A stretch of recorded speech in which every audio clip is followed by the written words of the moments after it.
Hi, this is Shalene from CDOCS.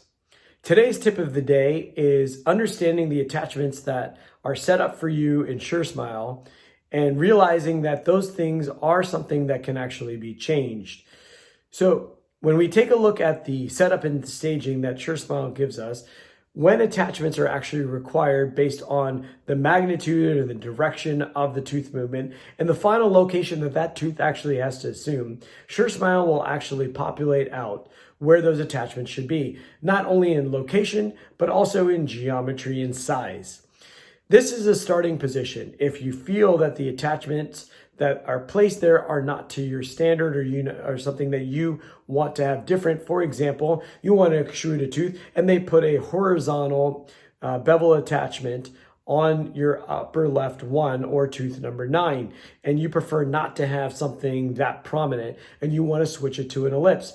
It's super easy. All you have to do is click on that horizontal bevel attachment. What will happen is it will light up, and on the very top, there will be a hamburger menu.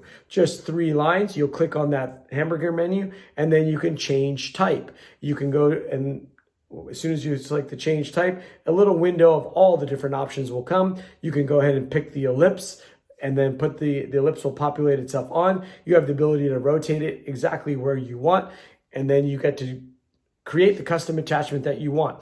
You can also write back to the Digital Ortho Lab team in your conversation in your notes section and say, hey, I would like to have this horizontal bevel attachment switch to an ellipse, and they can also change it for you.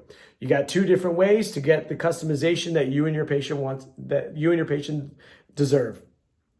I hope that this is of help, and don't forget to always enhance that orthodontic and restorative relationship, and to make sure that you always refer those children by the age of 7 to your local orthodontic team. Thank you so much.